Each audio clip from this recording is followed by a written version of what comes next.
It was a time that women were not expected to do much other than bear children and take care of the house and the husband. I was born in 1880, and I'm confessing to you now that I'm 85, I'm telling you that all of the publicity to this point has had me 3 years younger. I made that deliberate in my youth in order to take on the possibilities with the labor movement. And I also have to share that during that time, I observed that the men in the labor movement trusted their mothers more than they trusted their girlfriends. And so I deliberately took on a matronly persona that at age 33, I gave up the fancy flapper dresses and went to the matronly dress and hairstyle and so on, so that ideas would be taken seriously. It worked. And I'm pleased to say that whatever is pragmatic is what you do to get the point across. As I said, I was born in 1880, and you now have the truth of the age, which will be contrary to all of the biographers and literature that's out there. But since this is an oral history, I figured it was time to confess, and I'm no longer, what's 3 years difference when I'm 85 or 82? It doesn't really make any difference at this point. But my family had deep roots with the Revolutionary War in Maine, and I was very proud of the fact that our family set up a secure house for the revolutionary rebels that were evading the British during the war. And I had a Union general uncle who had lost an arm. And since he couldn't write the family story, I became his secretary, and so learned a great deal about the family and the roots in New England. And I'm very proud of that. And you'll see that I have oftentimes worn tricorner hats as a throwback to the Revolutionary days, but also because my mother told me as a young woman that I had such a long face, I needed to have more width. So we do listen to our mothers sometimes. I was expected to go to college, and this was unusual for women in my station or my generation, but our family deeply valued education. And my father homeschooled me for a while, and I learned Greek and other classic languages at age 8, and was able to participate when I got to the schools with the best of them, the boys, the girls, it didn't matter. But I was pleased then when I graduated to go on to my undergraduate work at Hollyhock. And when I entered the college, I scored easily on the humanitarian and sociology, social sciences. So the advisor said, that's too easy for you, so we're going to make you major in chemistry and physics, which I did. And they told me that if I could master chemistry and physics, I could master anything. So I do appreciate their wisdom, because it has been true that the thinking skills were born of those days. It was my last year in my undergraduate work that I did have a labor economics class that I fell in love with. This was outside of the chemistry and physics.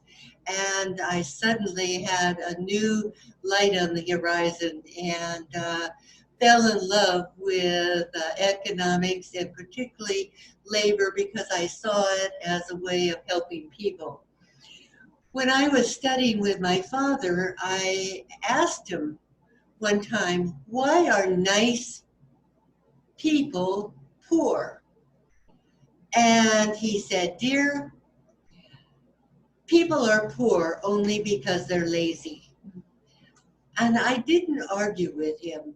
But in my studies, as I went through college and later, that always sat wrong with me. That there are people who are poor of adversities in their own circumstances that have nothing to do with being lazy.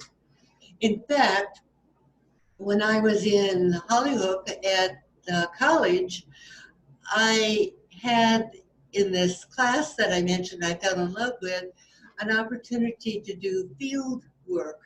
And our teacher had us go into the poor sections of town and the industries and the mills and so on. And I was amazed that nice people struggled so hard to make ends meet. And their stories included, I remember many of them telling me that they had children at home and their husbands had said they were going elsewhere to try to find a job or work that they could come back and support the family because as we were having more and more children, it became more and more difficult. And those days, we really didn't have any birth control or family planning opportunities. But the thing was, those men went away to find jobs and never came back. They abandoned their families. And so these women with all these children were left to do whatever they could do and live in poverty and raise their children. About the time that they were struggling with this, we also knew that Margaret Sanger was trying to um, teach physicians and community people how to plan their families or limit the number of children because the clergy and the politicians were telling them if they weren't willing to have all the children they could possibly bear, even up to 18 or more, that they were selfish.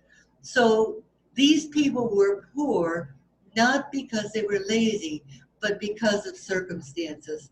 And by my entering into labor economics, I looked to actually help pull them out of those difficult circumstances. At least that was my vocation, my dream, and my calling. Um, After I graduated from college, my parents thought, of course, my duty was to then come home, live with them until a suitable marriage proposal arrived. I had other ideas. And about that time, I addressed three things. As you may or may not remember, I was born Fanny Coralie Perkins. And the name Fanny did not suit a professional woman who intended to take on the world. So I changed my name to Frances. I also um, changed the date of my birth, so everybody thought I was 3 years younger. And finally, my parents were very staunch Congregationalists, but I was drawn to the Episcopal Church for several reasons. One is I appreciated the traditions and the faith, but I also knew that I would have better contacts with people who could make things work and help me achieve my dreams. Now, don't get me wrong. I very much endorsed and believed in the faith within the Episcopal Church, but I was pragmatic. And by being able to have those contacts that I saw I would need in the future, I made the switch. I then went to teach at Ferry Hill School for Girls in Chicago, and I learned about the Hull House and the Chicago Commons, and I actually lived at the Hull House for a while, and again got to know these poor women who were struggling so hard to actually make their lives better in circumstances that were very, very difficult. I knew I had a vocation. I knew I had something. And I had no idea of ever getting married because I was going to be too busy. I had things to do, and most men would be threatened by my ambition. Well,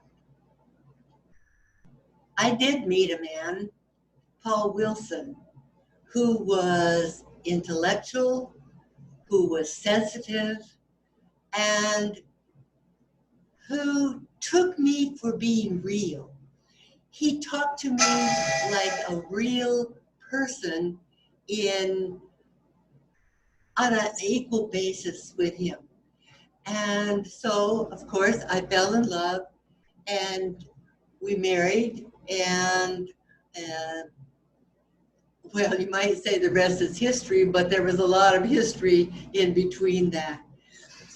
Since he was wealthy as well as intellectual, and he was in economics with the mayor of New York, so he understood what I was working with.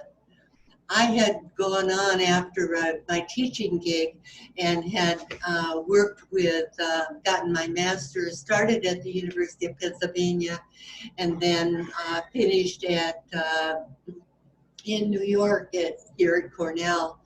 And I had a scholarship. So because money became scarce as the ups and downs of the capitalistic boom and bust cycles normally are. And I realized that I was one of about 1% of the American public that actually had a graduate education. So I was obligated to do something with it. It wasn't something I could sit by. After Paul and I married and we had our first daughter, Susanna, I entertained the notion for a while of being a stay-at-home wife and mother that was expected at the time. That lasted a little while, and I began to volunteer. Since Paul had a good job with the mayor's office at the University of New York, uh, I, excuse me, it's on this side over here. Um, I volunteered at various places, but of course, one of the places that was so fascinating to my wish to make life better for women was the Maternity Center Association. Now, Maternity Center, or MCA, was right by, you may know it, by Central Park. And it had worked for years to try to provide services for indigent women, particularly pregnant women, and to trying to better life for mothers and babies. It was difficult to get them to accept to come in. Many of them were immigrants, and they didn't know about the free services that were being offered and available at the Maternity Center Association.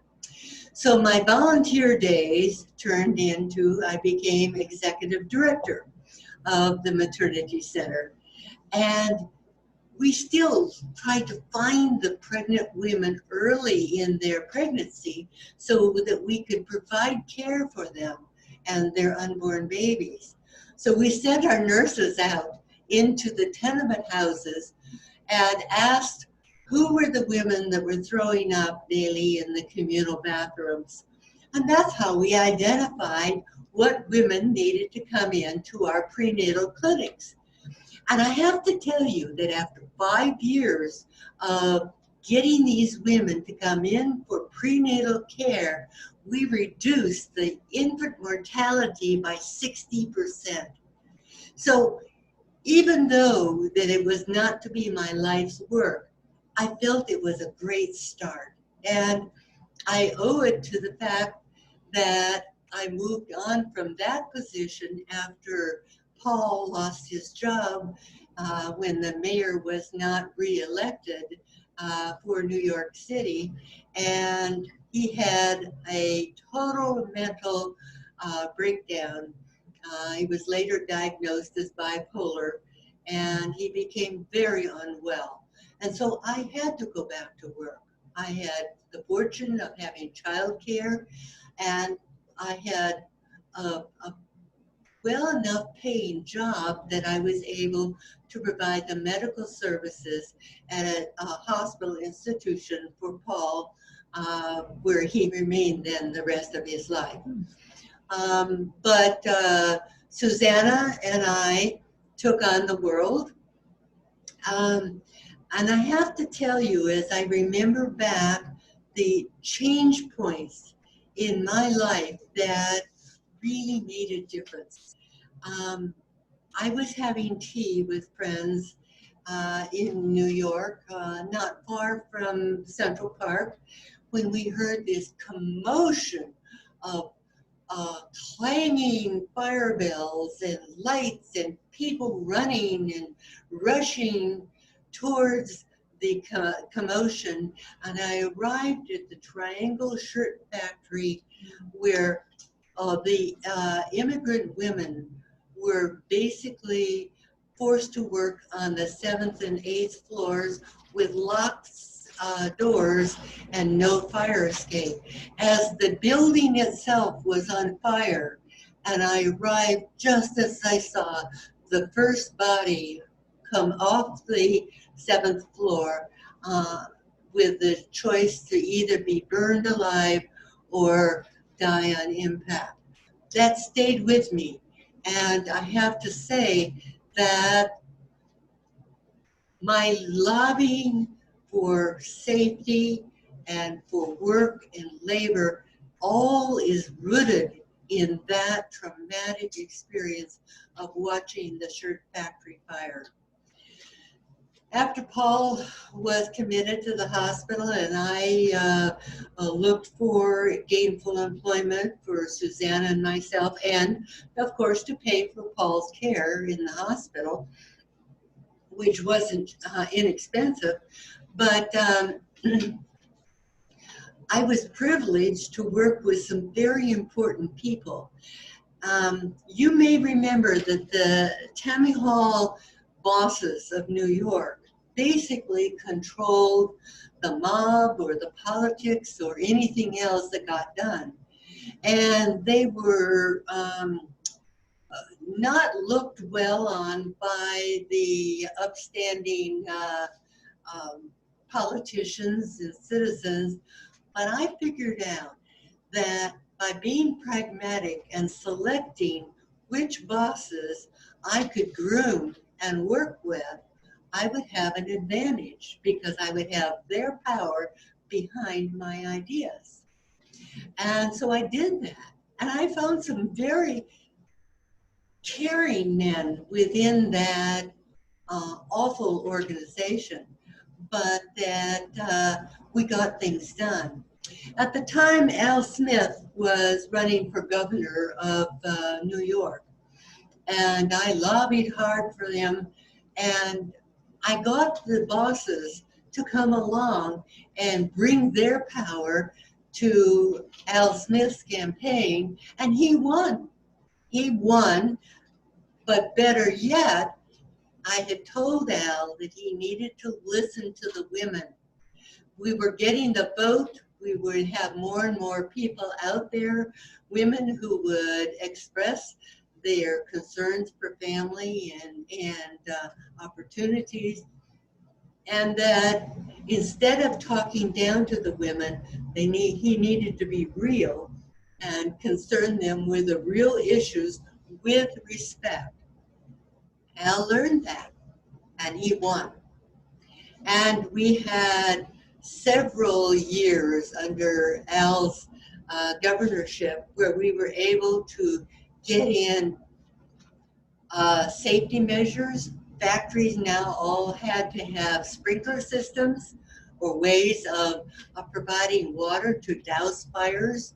The shirt factory had been a fire pit because the women, and there were a few men too, who sewed the shirts for the factory commerce, were paid by the piece. And so as they were paid, um, they had to go faster and faster and faster to make more and more money. And they oiled their machines so that it became a fire hazard because of the grease and the oil. And the fabrics that were pushed, the scraps and the threads, were pushed back from the machines between the machine and the windowsill. And there were men who smoked. And so we had a fire hazard waiting to happen, and it did. So we put in safety standards for the factories that would provide for all kinds of industries, not just where women work, but we had a chance for um, improvement in labor conditions, and that it was the Tammy Hall bosses that made it happen, and that the employers who didn't like the expense of reworking their factories were put in line. And so working pragmatically with people you may initially not think you have much in common with can get what you really want done. And then during that time, I met a man that initially I thought he was rather a snob. He came from a rich family. His name was Roosevelt, and his uncle had been Teddy Roosevelt, president, and this Franklin Roosevelt had a new wife, Eleanor, who was a force to be reckoned with of her own sort. And Franklin was offered to give a speech to the nomination for Al Smith as president. Well, Al didn't get elected president, but FDR gained the nomination. And before he gained the nomination for being president, he and I spent some time in the governor's office in New York, where we developed a deep friendship and trusting relationship. I knew by the time he became the nominee for president of the United States, that when he gave his word, he could be trusted. And he had the same feeling for me.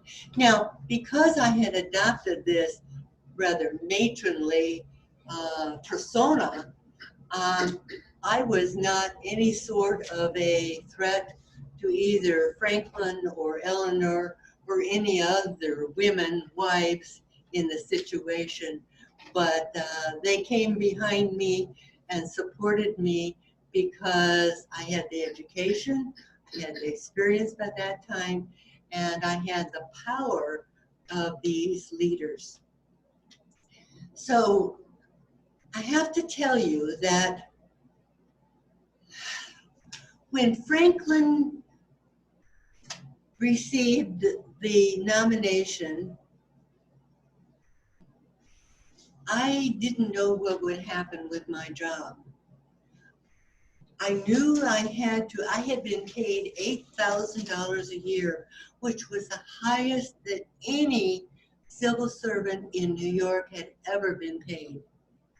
And I knew that I couldn't restore that kind of money. And with the expenses of Paul's hospitalization and a young child growing up and becoming a young lady, I was concerned about what I would do.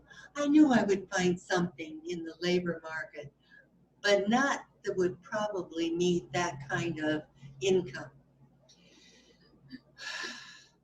Franklin called me in and said, Frances, I have something to ask of you. And I sat down on the couch in his office living room, and I waited. I knew that kind of seriousness I would not interrupt. He would tell me in his own time. And that he got around to it and blurted out, I want you to become my labor secretary in my cabinet. I was taken back and I said, well, thank you, Franklin, but I don't think that's a wise choice. First of all, there's never been a woman in a cabinet position in this country. And you know that what would happen with the men, both in Congress and the other men in your cabinet, the jealousy and the harassment that you would take on by having a woman in your cabinet. Never mind, he said, I know you're the best qualified and I want you. I said, well, you know I have to talk it over with Paul. And can you give me a day to think about it? I'm not sure I want this. I'm not sure I want the stress and the grief that you're proposing. Okay, be here back tomorrow, same time for tea. Gathered up my things and said, thank you, Franklin. You've certainly given me a sleepless night. I did talk to Paul, and fortunately he was having a good day, and he understood what this meant, what it meant to the country, what it meant to us as a family, what it meant to income, what it meant to using the education that I had been privileged to gain. I laid it out to Paul and said, I need your input and I'm not sure what's best. So we talked about it. His main concern was what would happen to him if I moved to Washington, D.C. And I assured him, oh, Paul, I will have every weekend that I will come and visit you just like we do now. That will not make a difference. And I have friends that have offered, widow friends, good friends, who have offered to give me a room in their homes and to provide the child care needed for Susanna while I take on what will be long hours in a difficult position. Now I have to tell you that we did have that arrangement, and I lived with two very, very good, wealthy widow friends.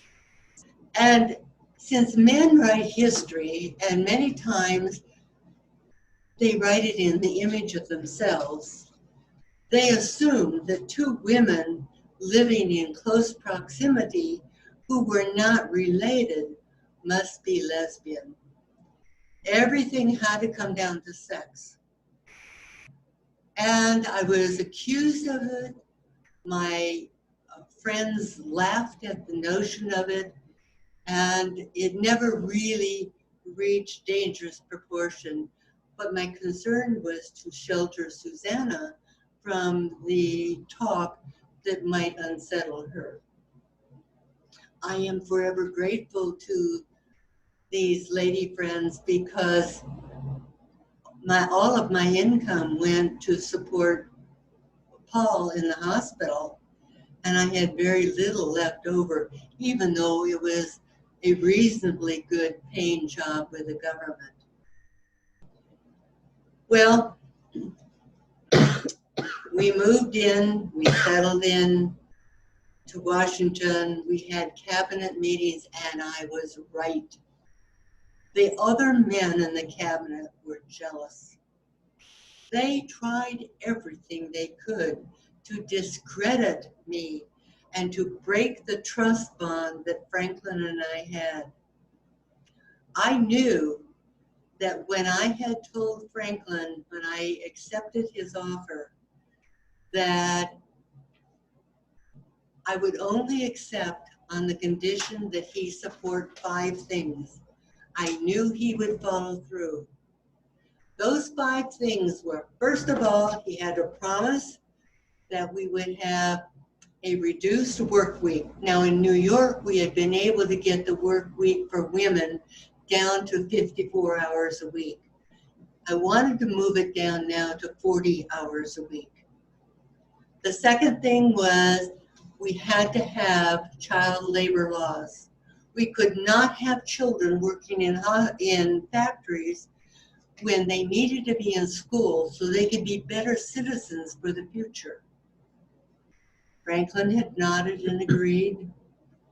The third thing was we had to have unemployment insurance. That during the capitalistic boom and bust cycle, that people would only feel secure in spending their earnings and their money if they knew that if they were laid off, that they would have an insurance that they would not become impoverished or destitute. The next thing that I required the trust was that we would do something about old age pension, that we would provide for a future, not the entire pension, because people needed to assume some of their own responsibility. But there are people who are sick and disabled during their work years, and they can't save their money for old age. There are children who are orphaned, and they have to have some means of support. And we need to tax the worker with a matched amount from the employer to put into a government trust fund so that these people had security and they would provide social structures of security and future for our country and our citizens. Franklin smiled at that one and he nodded. And the last thing that we absolutely had to have was universal health care. We had to have health care because when the workers were sick and couldn't work, they had no means of supporting their family and they were racking up bills that they could never pay back. And so Franklin agreed to all 5 of my demands. And as we got into the cabinet, we started in 1933, and by 1934, we had a committee of each of these 5 focus groups that would gather the information of how to make it work. And yes, the cabinet members didn't like the fact that these were my ideas and Franklin was going along with it. And he explained to them, this is how we're going to get the economy back on track, that Francis has implemented the public works and the civil service, and we've gotten people to learn trades and do bridges and parks and so on. But these are for the future. These will provide what our country needs after we conquer this horrible depression that we're in. I struggled with that, and Franklin and I both watched Hitler coming on the scenes in Germany, and we knew that there was trouble brewing.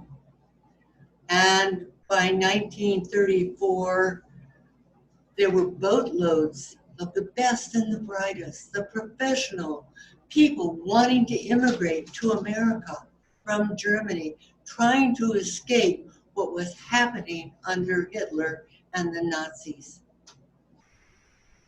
For a while, we were able to admit as many as came in.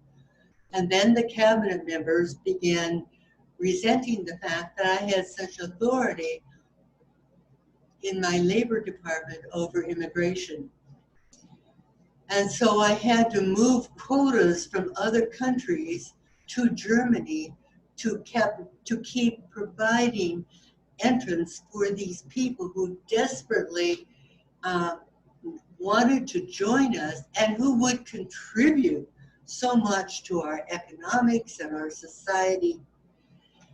But the politicians in Congress resented so many immigrants coming in claiming it would take away American jobs that we needed. They saw no future in it. And Franklin was forced to remove the immigration policy from the Labor Department. And I no longer had any ability to protect these people. And I remember as I heard the news and knew that boatloads of potential Americans were being turned away at Ellis Island to be returned to Germany to certain death. It grieved me at the short-sightedness. It grieved me that we lost these people who needed to be in our country and we needed them. About this time, there was a great deal of rumbling about my position on immigration, of course.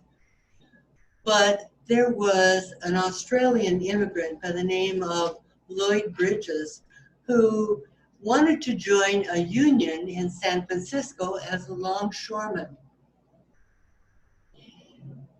He had done the work, he had qualified as a longshoreman, but the union felt that immigration status would not permit him to become one of them. And they called him a communist. They called him all kinds of names, but they wanted him exported immediately because he was dangerous to our country. At this point, I did have control over the labor and the unions.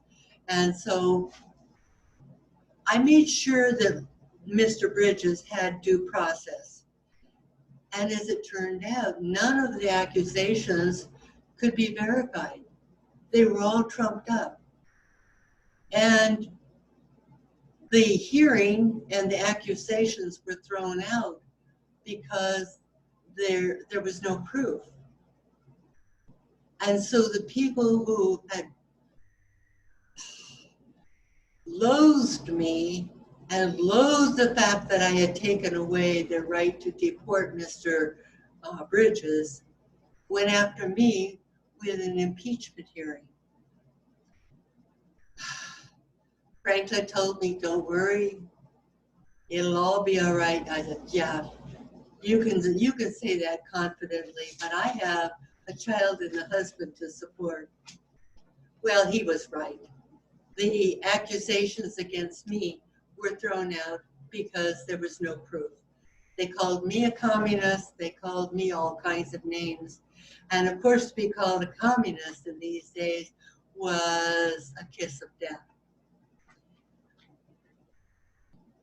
We proceeded with our 5 reports, and all of the committees came back on time with their information. So we were able to accomplish all of the things that I had asked Franklin to commit to, except healthcare. The Committee on Healthcare failed to get their report in on time, and we had to go forward because the window was now, and we couldn't wait for them any longer. So we went forward on what we had with the 40-hour work week, with unemployment insurance, with child labor laws, and what we called a Social Security Administration.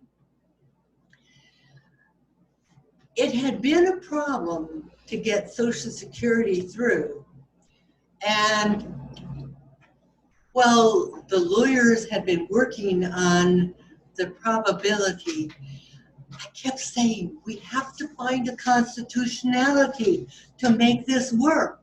None of the lawyers could find out how we could make Social Security work because we were proposing to remove some income from people's paychecks.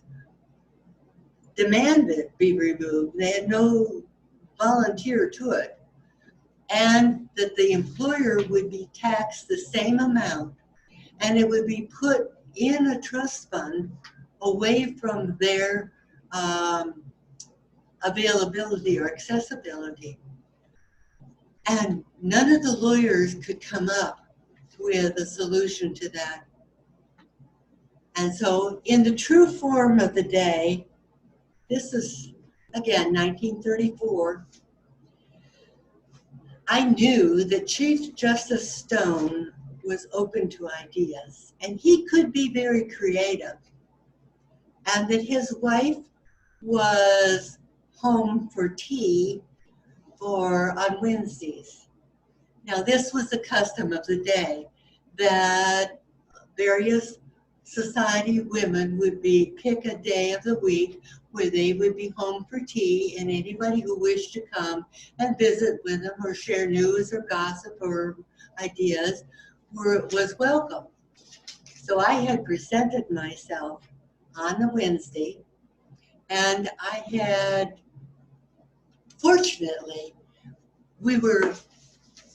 nobody else was there. And so I had ideas to share.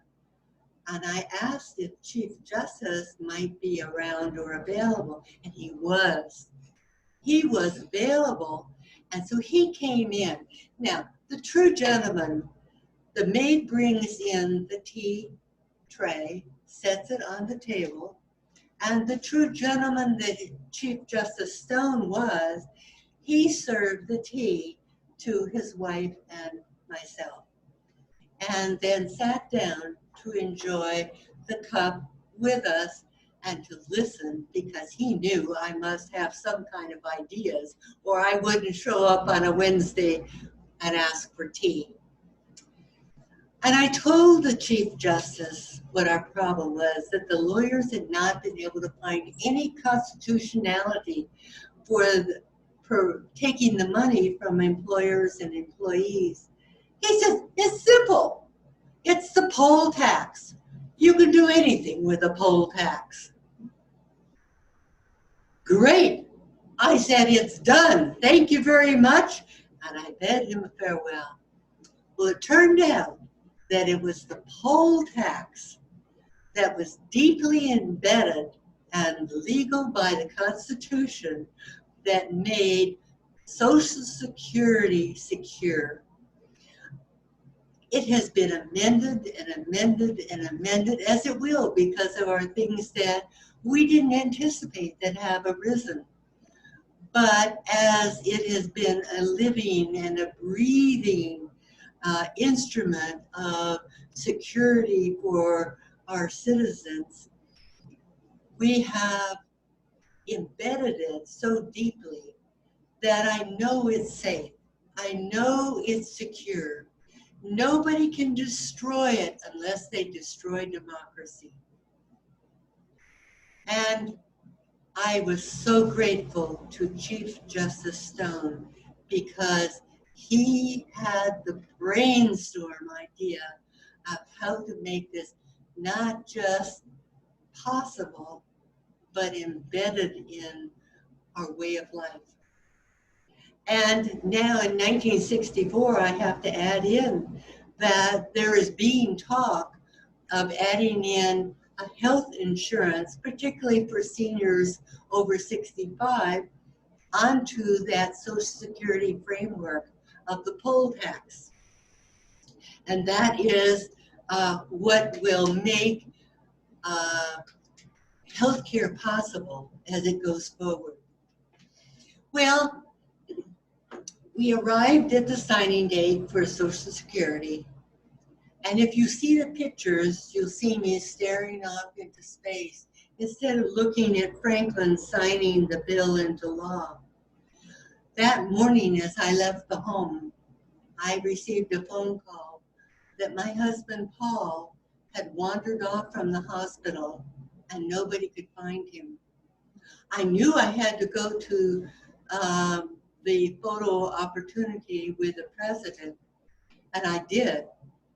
But immediately after it was over, I took the first train to New York, and I wandered the streets where I thought Paul might be, and I found him lonely and confused.